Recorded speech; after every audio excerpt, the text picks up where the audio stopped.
Thank you all for being here. It's a Wednesday evening, it's midweek. I'm sure everyone has many things to do, so you're making a sacrifice to be here online. Um, and I was invited by Ram Tulsi Prabhu um, and Ram Chandra Prabhu to come and just to share a few words, some Krishna Katha. And then, as Prabhu said, actually, I'm on a tour right now. It's a 3-month tour of America. We arrived about almost 6 weeks ago now in Houston, Texas. And we're traveling around. We're sharing the books of Srila Sivarama Swami. We have some beautiful sets of books. I've got a little video that I'll show about that at the end.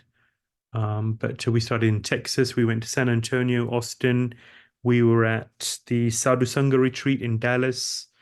And then we've been heading eastwards, New Taliban, Atlanta. We went down to Florida. We did a crazy trip up to Toronto because B.B. Maharaj was there. So he invited us to go there and share books there. We went via North Carolina to New Vrindavan, to Farmington Hills, and then Toronto. About 10 days ago, we were there in Toronto. And right now I'm in Washington, Baltimore area. And we're heading up. And we're actually going to be in the New Jersey area next week. This Sunday, I'll be doing the Sunday feast in central New Jersey. So these are all names for me right now. It's my first time in this part of the world. I mean, I've been to New York and Philadelphia before, but I don't really know the area very well. But I think over the coming week or 10 days, at least we'll bump into some of you physically. But it's a very busy time of year also. There's so many visiting preachers, Rath Yatras. Of course, on Sunday, there's 2 Rath Yatras going on in your area. Saturday. Saturday, sorry, yes. Parsippany and in Atlantic City. Anyway, so there's a lot going on. So, um, but we're here and uh, I guess, when I was reflecting, I was just meditating on Prabhupada and his mission. Once he landed in London Heathrow Airport. And when he arrived, there was, it was a bit of a victory for Prabhupada. This was after the devotees came in touch with the Beatles. We had the Radha Krishna Temple album, which was a #1 hit in the UK. So there was a lot of fanfare around the Krishna consciousness movement. People were very curious about who we are and what we do, and so on. So there was quite a huddle of reporters at Heathrow Airport to greet Prabhupada.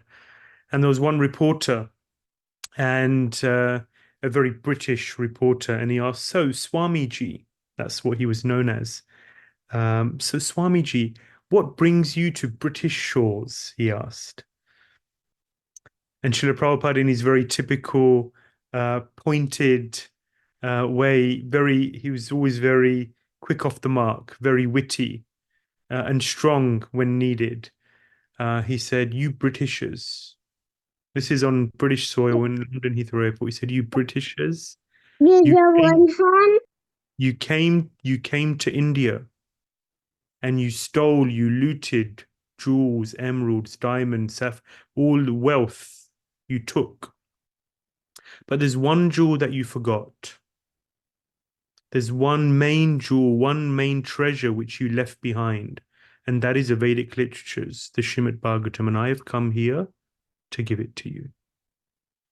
So that was very powerful, and the reporter was left stunned. He didn't know what to say in response. He was quietened, and Srila Prabhupada was making a very clear, powerful statement that he's here to give something. I'm just remembering another story where they were telling Prabhupada, "You have to use knife and fork." And Prabhupada was using his hands. It was a formal setting. I forget the exact location. And Prabhupada said that I've come here to give culture to these people, not to adopt their culture or so-called culture. So Prabhupada is very strong, very clear. He's really come to give something. But what has Prabhupada really come to give? And not just the UK, of course. I'm from London, but to give to the world. What is his purpose? And you can say his purpose is manifold. We can talk about farm community, simple living, higher thinking. We can talk about book distribution, Harinam Prasadam distribution, the philosophy of the Bhagavad Gita, etc. And there's so many layers to what Prabhupada is giving. But ultimately, as devotees, we know that our goal, our aim is to go back home, back to Godhead. We often use this phrase, going back home. What does it actually mean? So the more we hear about, if we look at the Srimad-Bhagavatam, Prabhupada came to America with very few belongings, 40 rupees. At that time it was worth, they say $8, but then we found out later from, I think, his son, that he couldn't even exchange those rupees in America. So basically, he was penniless. So he had very few belongings, but in the stow, in the cargo, the Jaladuta, of course, was a cargo ship. What did Prabhupada have? He had 200 sets of the first canto of the Srimad Bhagavatam. Up until that time, 1962, 63, 64, he published the first canto in 3 parts. So he had 200 sets of this first canto of the Srimad Bhagavatam. In one verse, 1, 2, 4, Narayanam Namaskritya Naram Chaiva Narottamam Devim Saraswatim Vyasam Tato Jayamudire. This described that before reciting the Srimad Bhagavatam, we should pay our obeisances to Vyasadeva, to Saraswati Devi, etc., Narayan Rishi. But it says that the Srimad Bhagavatam is the very means of conquest. Prabhupada adds that in the translation. The Srimad Bhagavatam is the very means of conquest. So for Srila Prabhupada, that was very literal. He went to the West with the Srimad Bhagavatam. And the Srimad Bhagavatam really gives A to Z. Of course, it carries on from where the Bhagavad Gita leaves off. We're not this soul, we're not this body, we're spirit soul, surrender unto Krishna, sarva dharamam parityajya, etc. And then the Bhagavatam really gives the whole spectrum of Krishna consciousness. So cantos 1 to 9, they really prepare us. We understand the nature of creation. Just in cantos 2 and 3, the creative story is described from different perspectives 5 times. It describes, therefore, the majesty, the grandeur of Krishna. A devotee reading this is left in awe and reverence, great respect for Krishna. And then we hear about Krishna's many incarnations. We hear about Varahadev. We hear about Vamanadev. We hear about Lord Ramachandra. And then ultimately we hear about Krishna. So the whole cantos 1 to 9 are a preparation for ultimately then hearing about Krishna, the Supreme Personality of Godhead. And at the very beginning of the Bhagavatam 1, 3, 28, it says, Ete chansa kulapamsa, Krishnastu Bhagwan Swayam. This is the Paribhasa Sutra. It's the fundamental verse through which we see all other verses in the Bhagavatam. 18,000 verses. This is the lens. The Emperor verse is described that Krishna is a Supreme Personality of Godhead. And this is a fundamental message that the Bhagavatam is looking to convey. So we see Krishna's pastimes in the 10th canto. That's really the culmination of the Bhagavatam. We see Krishna's pastimes, first of all, in Vrindavan. And then he goes to Mathura. And then Krishna goes to Dwarka. He spends the most extended period in Dwarka, of course. He spends 16 years in Vrindavan, 25 years in Mathura, and then 84 years is described that he spends in Dwarka. So cantos 1 to 39 really hone in on Krishna in Vrindavan. They're very beautiful chapters. For Gaudiya Vaishnavas, that's really the form of Krishna, who we look to, who we worship. Vrindavan is full of sweetness. It's a very blissful, wonderful place. On one occasion, there's a discussion between Srivas Thakur and Swarup Damodar Goswami. They're in Narendra Sarovar. They're in Jagannath Puri. There's a lake called Narendra Sarovar. And they're playing in the water. And they're also discussing. And what do devotees discuss? They're discussing Krishna Katha. So Srivas Thakur, of course, is Narad Muni. So he's trying to prove, playfully, of course, but he's trying to prove that Vaikuntha is superior. And Sarup Damodar Goswami, of course, he's Lalita Devi. He's trying to prove that Vrindavan is superior. So he describes how Sarup Damodar Goswami wins the argument because he describes that if you take 1 grain of sand in Vrindavan, 1 grain of sand in Vrindavan has more opulence than the entire Vaikuntha planets combined. And it's very interesting because Vrindavan we think of as being a place which is full of sweetness. There's this comparison of Vrindavan being a place of great sweetness, madhurya, and then the Vaikuntha planets are very opulent.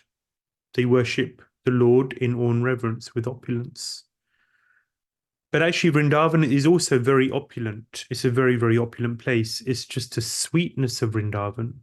Krishna, his wonderful form, his loving smile, his endearing pastimes, and not just his pastimes as a child, Balya Leela, but then Pauganda Leela, and his Yovana pastimes are so sweet, so endearing, so wonderful that you can't help but fall in love with Krishna. So this Madhurya just washes over any trace of opulence. It remains insignificant in the face of the ocean of sweetness that we see in Vrindavan.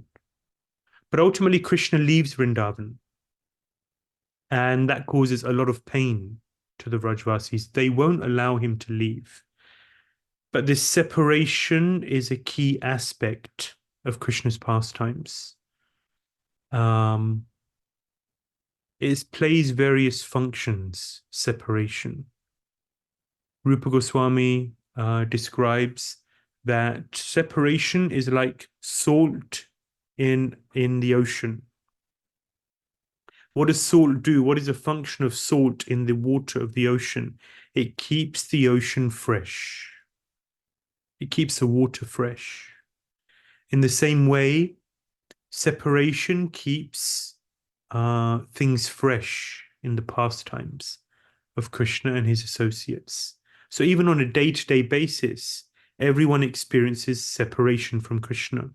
In the morning, Krishna wakes up, he's at home, he milks the cows, he has some breakfast, he's dressed, he's bathed and then dressed and then has some breakfast, there's entertainment going on. His mother is doting over him. Nanda Maharaj is there. They have Krishna at home. But then eventually it comes to the time when he has to go to the forest. And it takes such a long time for Krishna to actually leave because Mother Yashoda is constantly fussing over him in various ways. But eventually leave he does. And Mother Yashoda is left weeping in separation. Nanda Maharaj the same. But then the Sakhas have his association. They have union, Sambhoga, with Krishna. They get to play with him, to play fight with him, to feed him, to not feed him, to herd the cows with him, to be in the forest together. They spend some time. But then again, when they go home, then they have to say bye to Krishna, and their hearts are so pained in separation from Krishna, and they all go their separate ways. And then Mother Yashoda again has Krishna. Nanda Maharaj again has Krishna's association for some time, and then it's time to sleep. Or in Krishna's case, not sleep, because of course he steals away, and then he gives himself to the gopis. But the gopis have been writhing in agony all day, or most of the day. They have some association with Radhakund during the day, but that's another story. So everyone in Vrindavan is experiencing this separation from Krishna on a day-to-day basis. But what does it do? They say absence makes the heart grow fonder. So this is a fundamental part of Krishna's pastimes. And at the same time, Krishna is an expert. Of course, he knows that what's the opposite of absence makes the heart grow fonder? Too much association. Familiarity breeds contempt. So if you're together too much, then there can be friction. So Krishna, he's designed his pastimes. He's designed the course of his day. He knows how things work. He's made the laws. So he makes sure that there's this element of separation with everyone from everyone. So everyone is pining after his association. And the fundamental purpose of that pining is to intensify, the experience of union. So there's vipralamba, separation, and then there's sambhoga, union. And it's a constant theme. And what it does, what it serves to do is intensify the union when it happens. Prabhupada uses a very nice phrase in in the Krishna book. He says, it is all for the exaltation of rasa. That is Krishna's purpose, the exaltation of rasa, to intensify and increase the rasa. And this is the nature of Krishna. He's Rasaraj, he's a killer Rasamrita Murti. He loves to experience deeper and deeper, newer and newer rasas. But ultimately, Krishna, he also creates a longer term separation.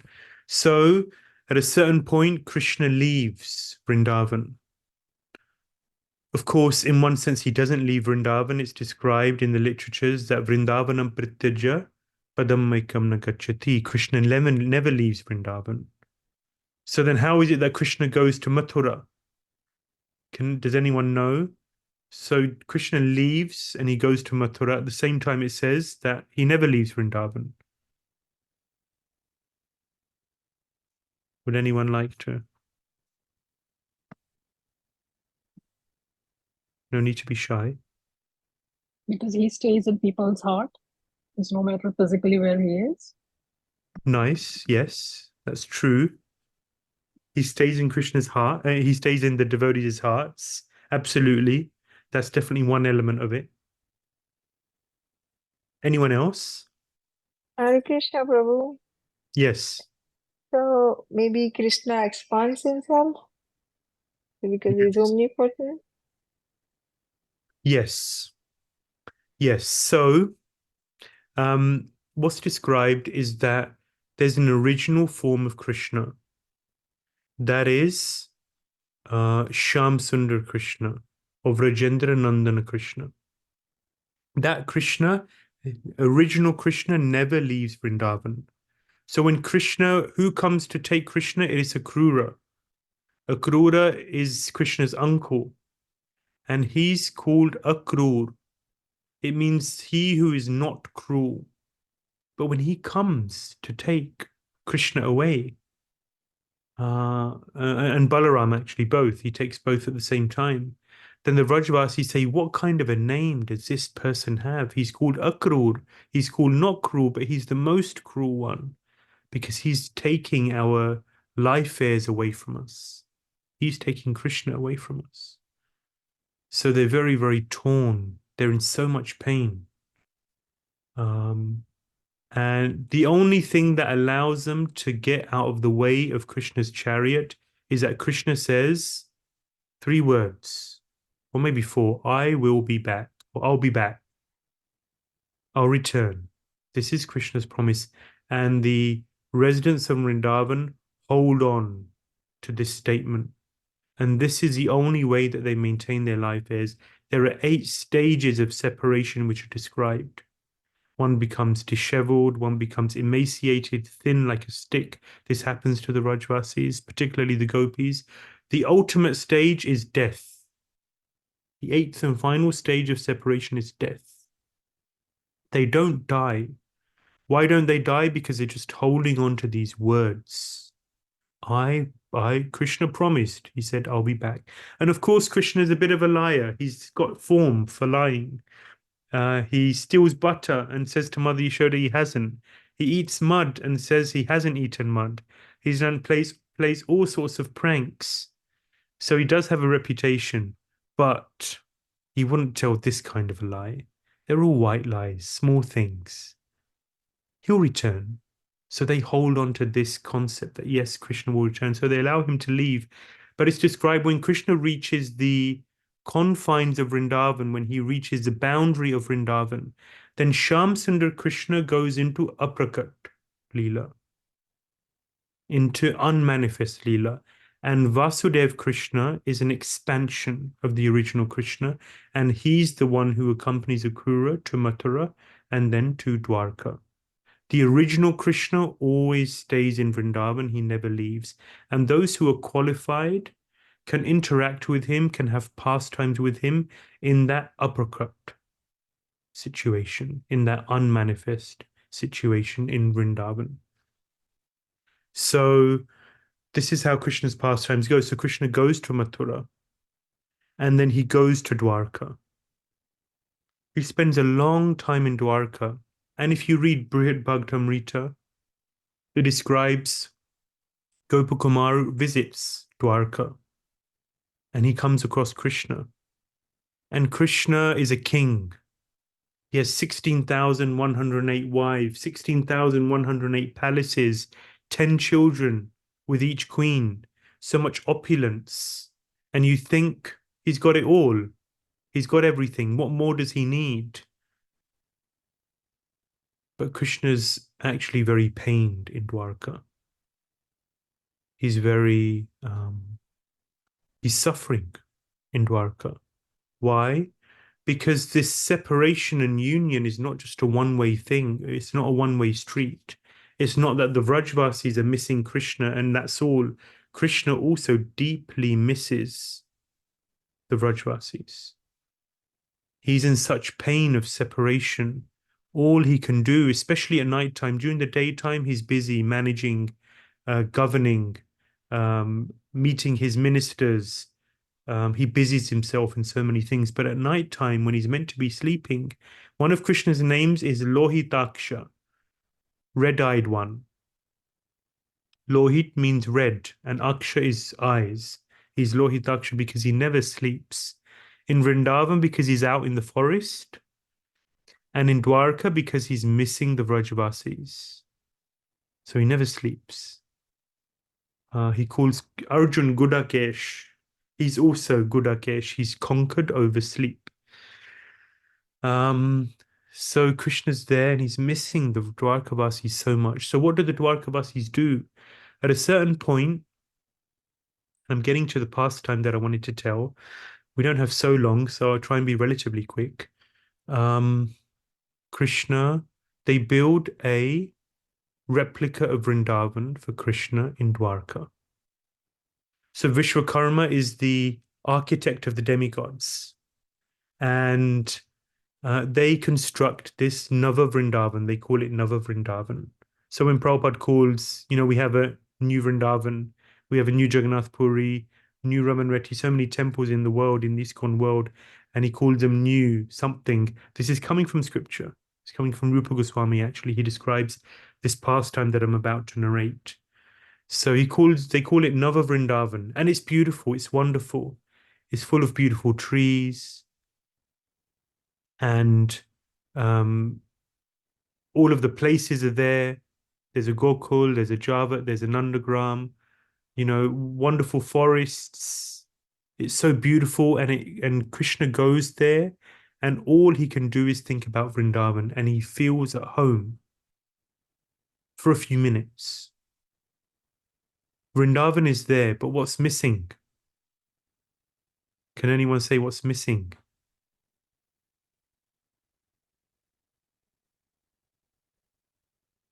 Anyone? Vrindavan? Sorry, someone? Is that someone about to speak? No.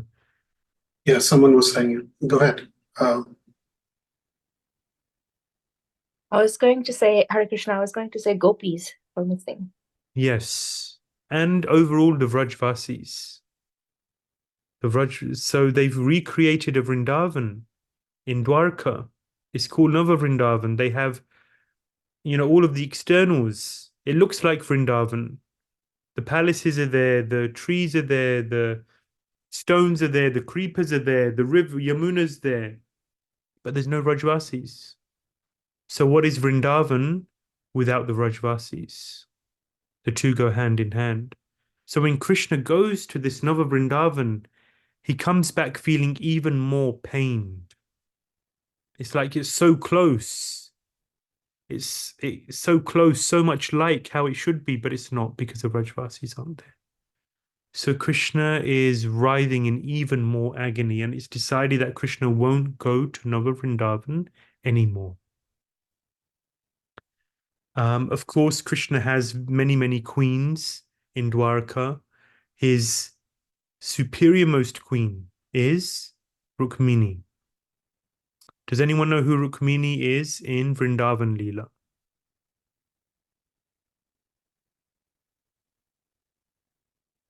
Anyone?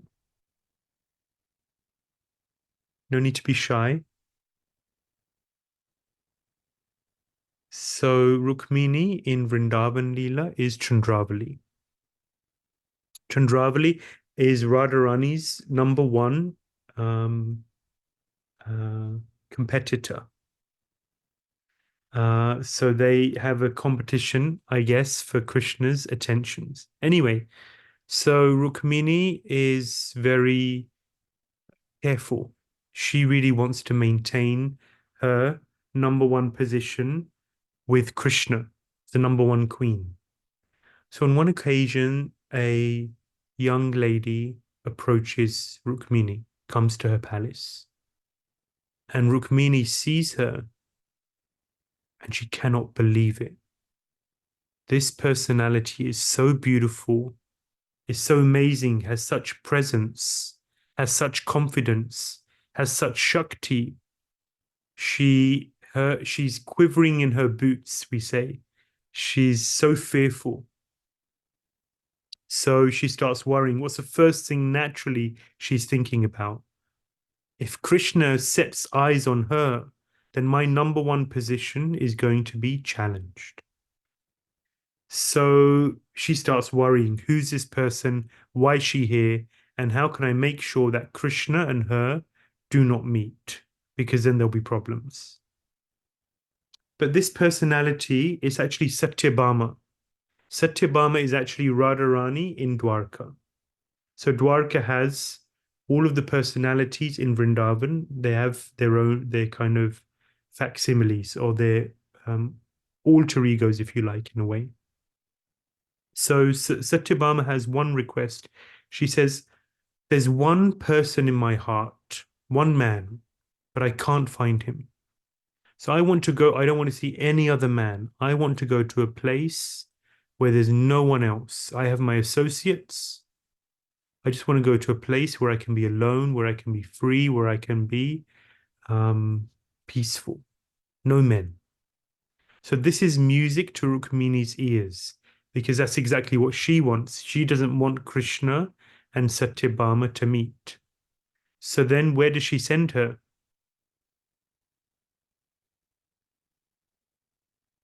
She sends her to Nava Vrindavan. Because Nava Vrindavan is a place where Krishna will never go. Satyabhama doesn't want to see anyone. So then it's a perfect place for Krishna, for Satyabhama to be. So Satyabhama begins to reside in this Nava Vrindavan, along with a few of her associates. So some time passes, and on one occasion, Madhumangal is visiting Krishna from Vrindavan. And Madhumangal and Krishna are together, and they're just talking about Vrindavan. They're sharing memories of how things used to be. So then Krishna becomes inspired and he says, okay, let's go to Nava Vrindavan.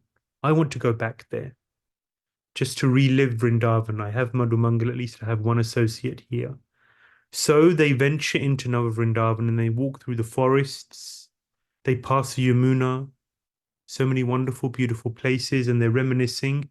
And then they come to a clearing in the forest. And they see a deity. And Krishna goes closer and closer to the deity. And he's so attracted. And he looks at the deity. He's on a plinth. And he looks at the deity. And he says, this deity is so beautiful, so wonderful, so mesmerizing. And then Madhumangal says, it's you. Krishna, it's you. It's a deity of you. So Krishna's amazed. And actually, Krishna does this often. he sees himself. Dwarka especially is so twinkling, is so shiny with jewels, which you can see your reflection. And Krishna will go past a column. He'll look and he'll say, "Who's this?" He'll look at his reflection and he'll say, "Who's this?" Not because he's narcissistic. I mean, this is Krishna.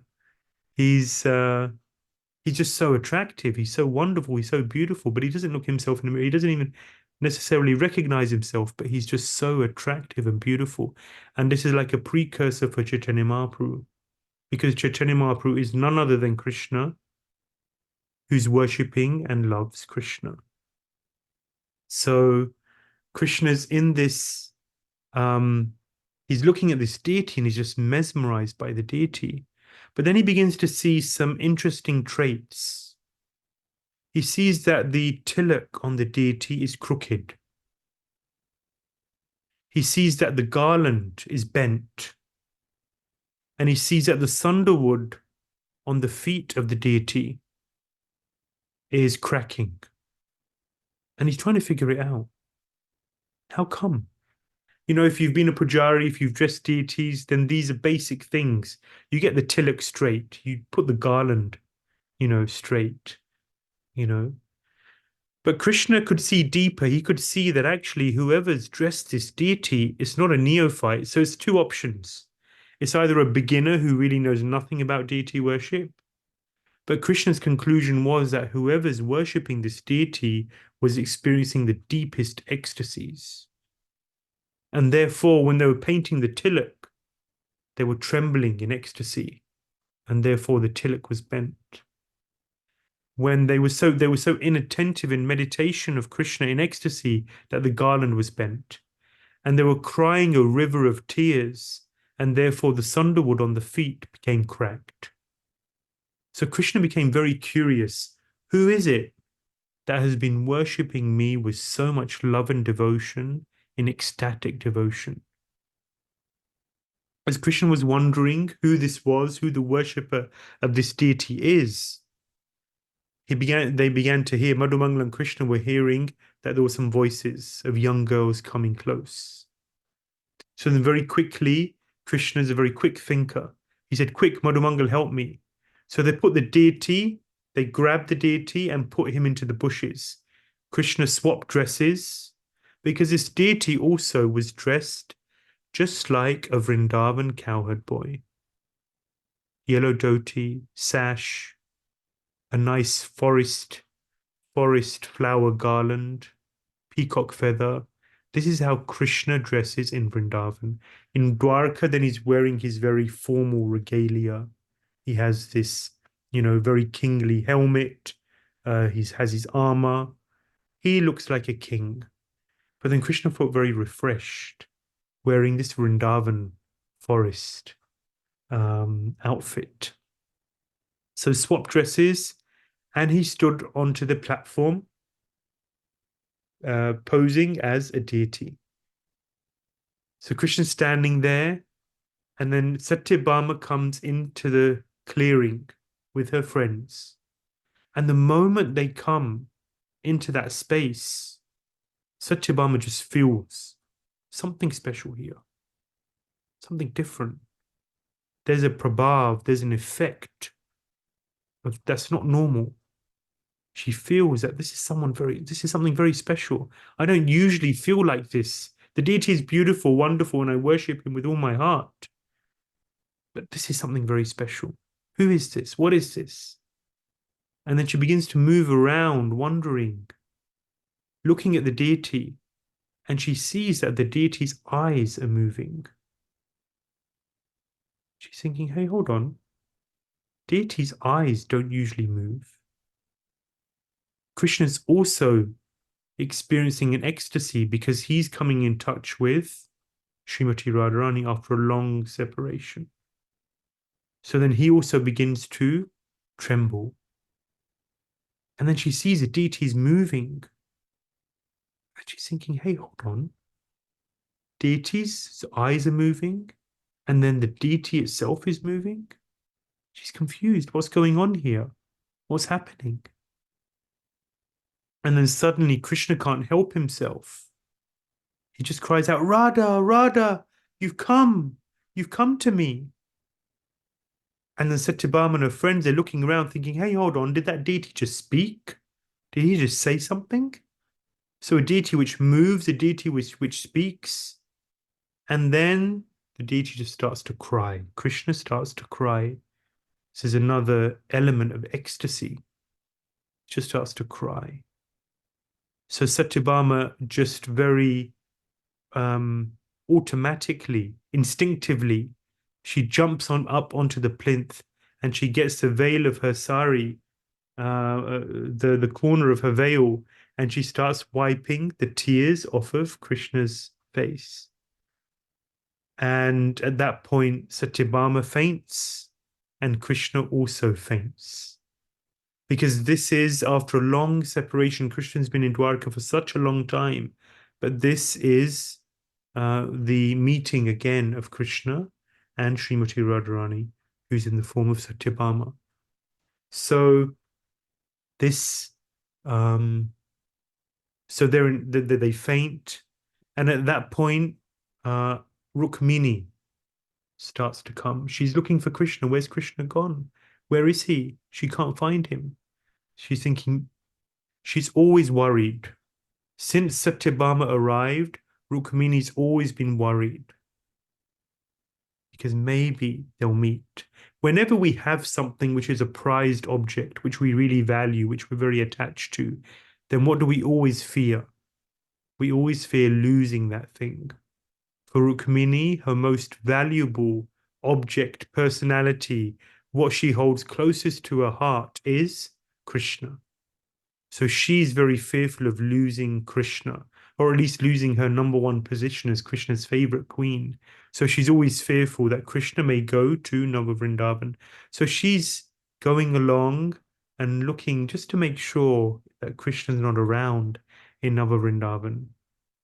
So then Madhu Mangal, he wakes Krishna up, and they bring the deity back in place, and they go and meet Rukmini before she comes into the clearing. But Rukmini can feel something's up. Women have this sixth sense. They can tell. So she feels there's something wrong. And Krishna's playing all innocent. Oh, where have you been? Oh, we're just in Nava Vrindavan a little, but we're going back now. Anything wrong? What's happened? Nothing. Nothing. Krishna plays innocent. But Rukmini knows there's something wrong, and she feels that maybe her worst nightmare has come to pass. What's her worst nightmare? That Satyabhama and Krishna have met.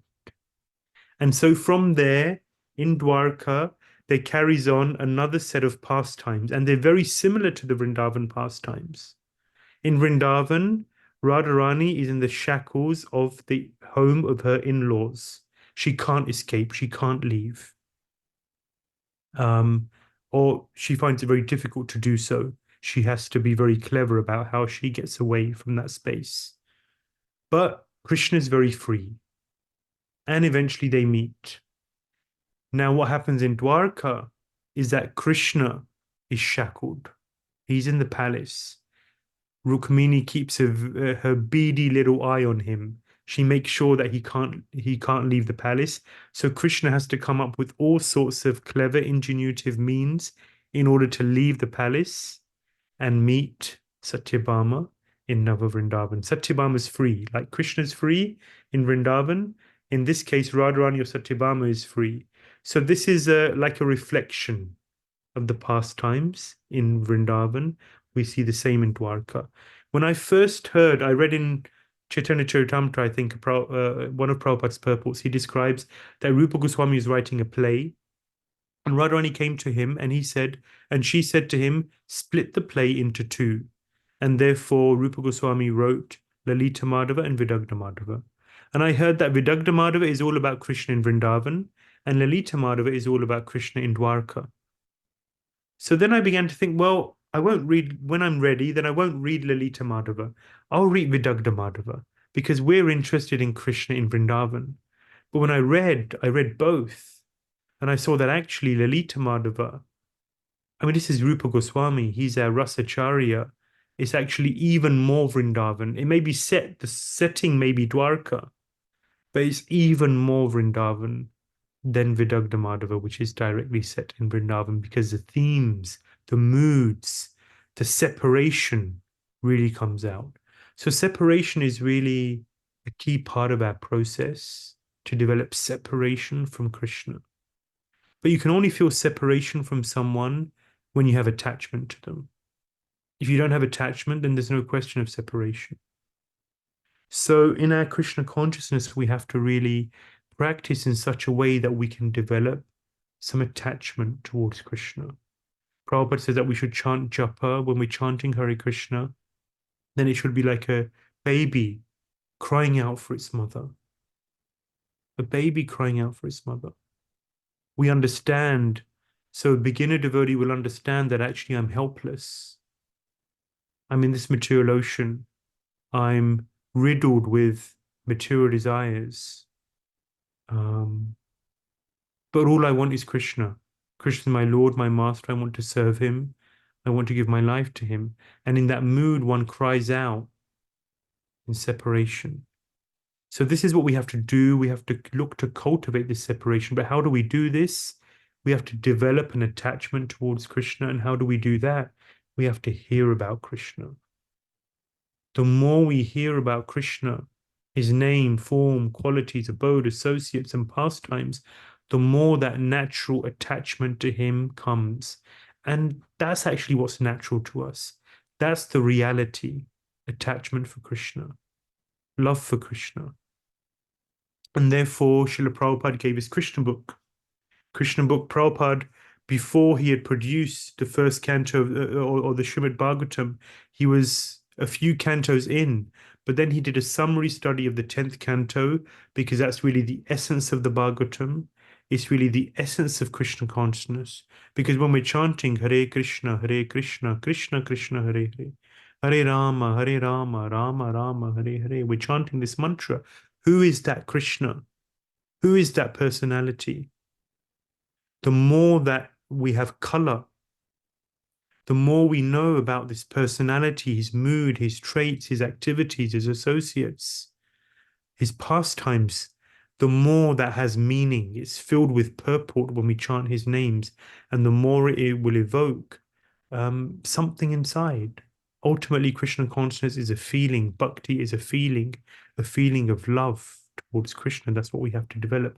But we do that by hearing about Krishna, constantly hearing about him.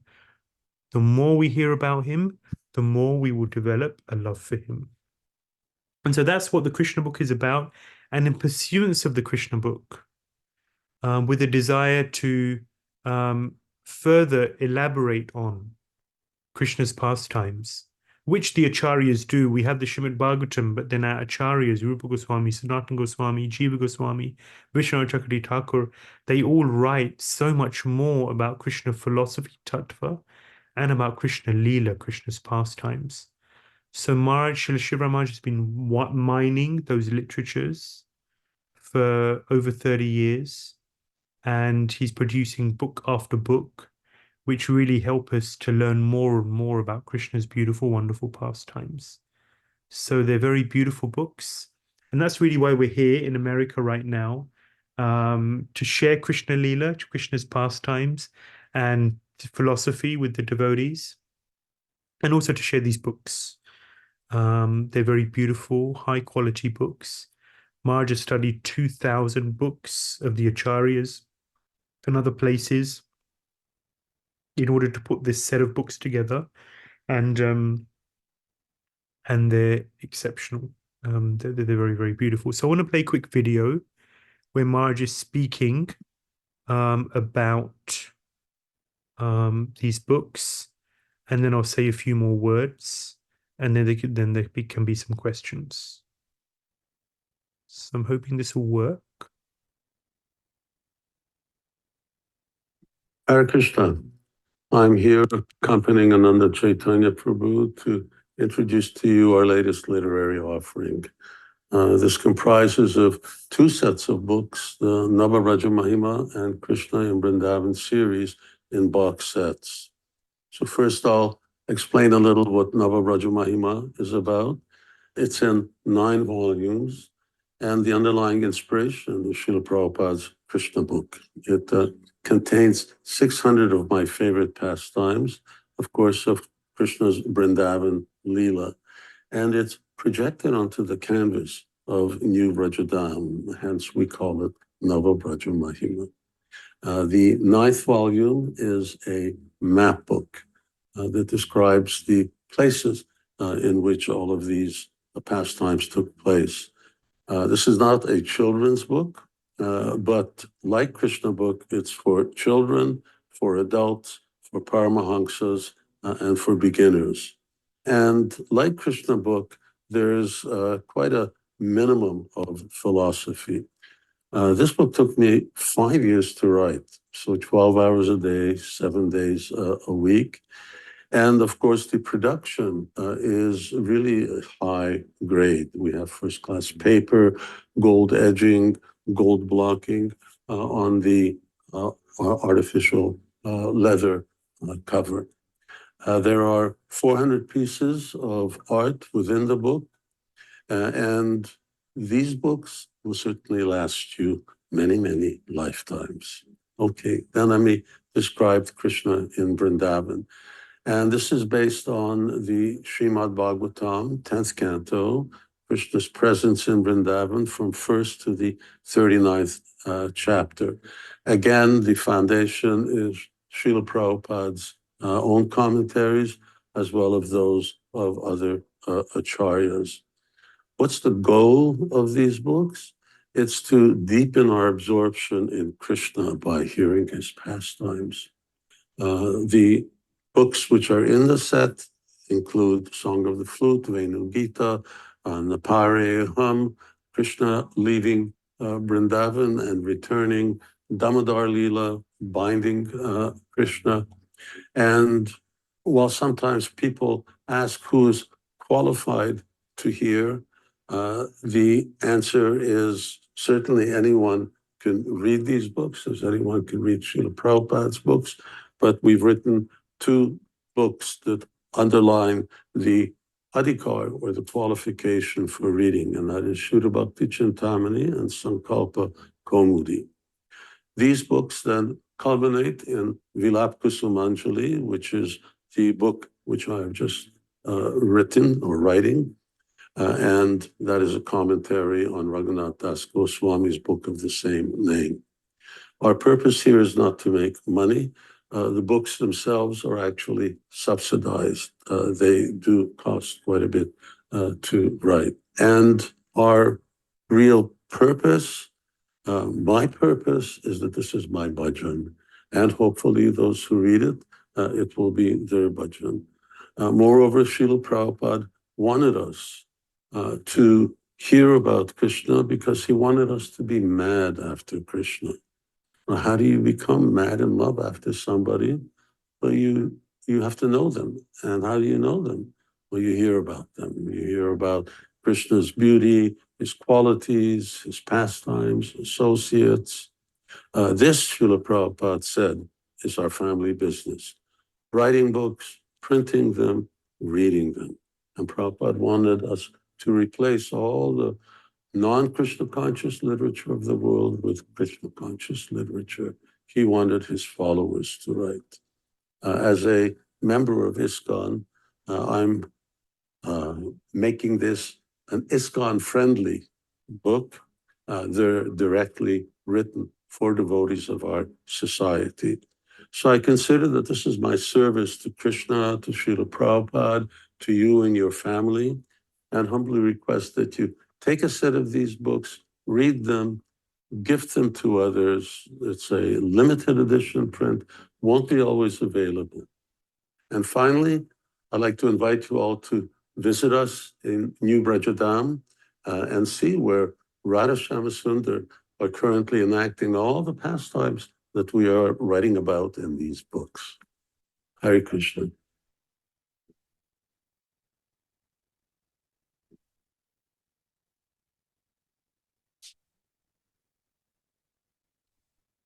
Hare Krishna. So yeah, that was the video.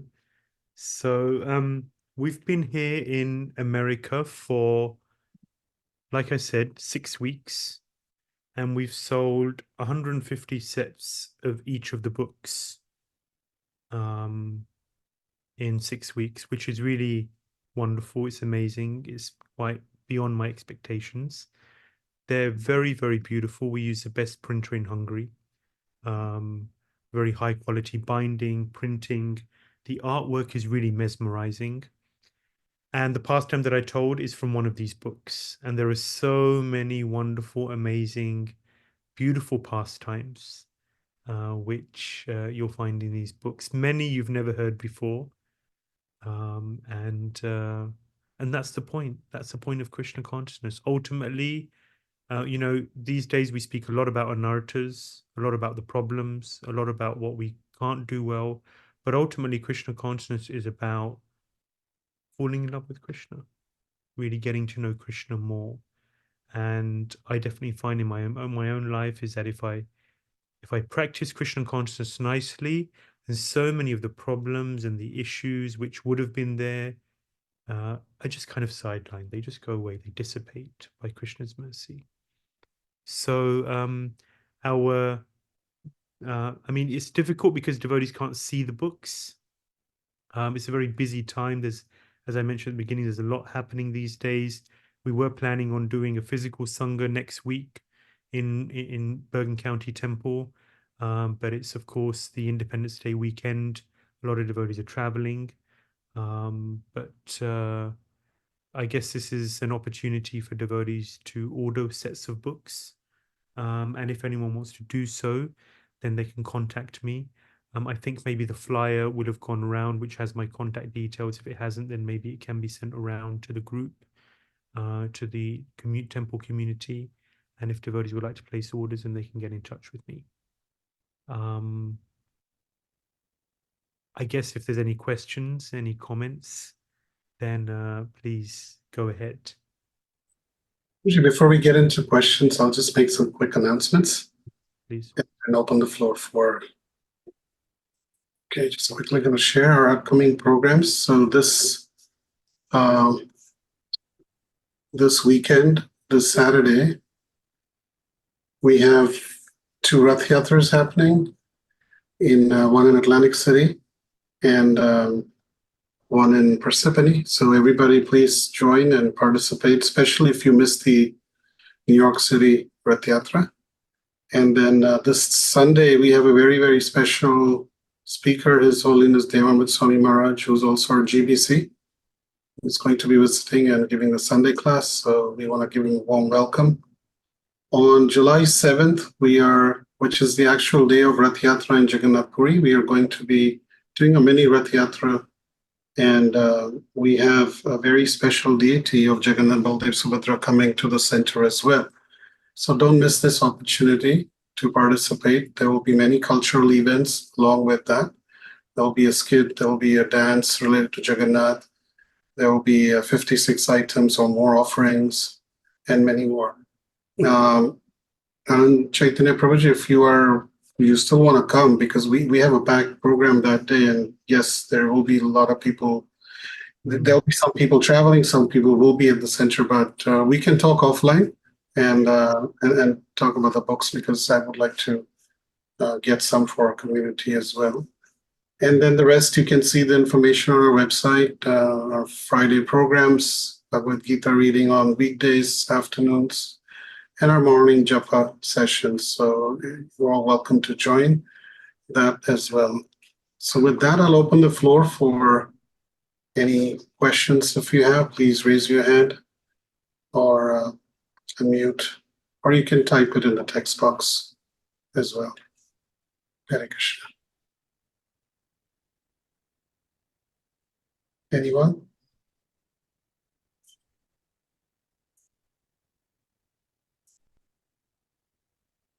So one question, Prabhuji, which is, you mentioned about the discussion between Swarup Damodar and Srivas Thakur, and where it was said that many Vaikuntha planets altogether is not even one grain of from Goloka Vrindavan, and many Vaikuntha planets. So can you just explain, because there are many Brahmas, there's many universes, but Vaikuntha planets also there are many.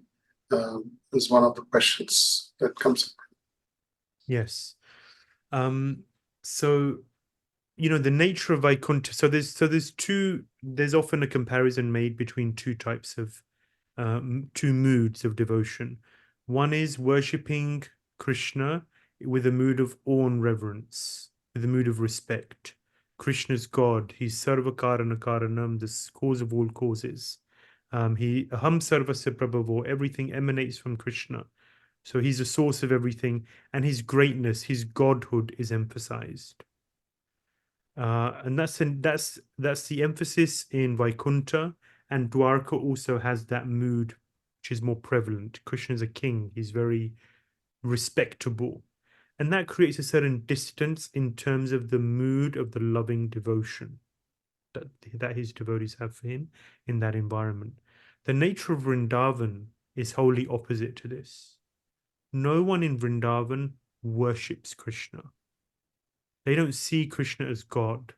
In Vrindavan, Krishna is simply their beautiful blue boy. He's the darling of Vrindavan. And they're very, they just love him for who he is, not for what he is. So, for example, if you have the President of the United States, Joe Biden, so he'll have associates, he'll have, people who work for him, people who he employs. If they don't do a good job, then he can fire them. So they'll say, yes, sir, yes, sir. So the relationship he has with them is very different. Then he'll have friends, people who slap him on the back, call him Joe, not Mr. Biden, not President, sir, but they'll call him Joe. And that's a deeper level of relationship. The connection between them is more, there's more rasa there. There's more flavor, there's more experience. And then there's Joe Biden's kids. I mean, let's not talk about his kids, and his wife. And that's the even more intimate connection. So they know him very well. They have other names for him, like Squeezy or whatever it may be. Nicknames and so on. He's not president, sir. So there's different levels of relationship, and what awe and reverence does, what respect does, is that it formalizes a relationship and reduces the rasa, reduces the taste of the experience of the interaction. And therefore, Krishna prefers the nature of Vrindavan because it's closer, it's more intimate, and there's less of this mood of respect, more just person to person connection. So the nature of Vrindavan, so we associate Vrindavan with being this place of rasa. There's not so much awe and reverence, there's not so much respect for Krishna, but it doesn't mean that Vrindavan is really like a penniless village. Vrindavan has a lot of opulence. It has a lot of it's a very rich place, if you like, but it's the sweetness of Krishna prevails, and that's what governs the pastimes, and the opulence doesn't affect the sweetness in Vrindavan. Does that make sense? Yeah, thank you very much.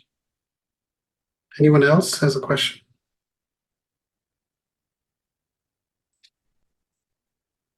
Okay, I guess it's a It's weekday night. I guess people are, but if there are any questions, is that someone? I think you explained it so nicely. It was quite mesmerizing. The way you explained it was flowing as a movie going in front of us. So it was really nice. Looking forward to getting a copy of the book as well and read through it. So if there's no questions, then we can end our session here. And I'll get in touch. Me or Ramsul Prabhu will get in touch with you. Most likely tomorrow. Or if we have a few minutes, we can speak after if we can stay on, then we can just take a minute or two. Sure. Yeah, Right. just wanted to say, dear Krishna Prabhu is online and he's ordered a set of books. He's received them, and a few weeks ago, and he really appreciates them. He was very keen to get hold of them. I think he saw a Facebook video online, and then he got in touch with us.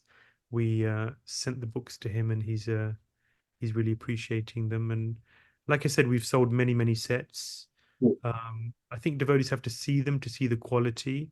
There's 2 sets. They're both $650 each.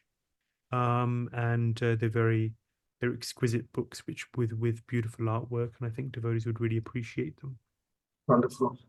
So if you could just stay on for a minute, and Ramdalsi Prabhu can, and everybody, let's thank Prabhuji for taking his time today to speak Krishna Katha by loudly chanting Hare Krishna together. Hare Krishna, Hare Hare Krishna, Krishna, Krishna Krishna Krishna, Hare Hare Hare, Hare, Hare Rama, Hare Rama, Hare Hare Rama Krishna. Hare Thank you, Hare. Prabhuji. Hare Thank you, Krishna. Prabhuji. Thank you, Prabhuji. Thank you. Hare Krishna. Thank you. Thank you, Prabhuji.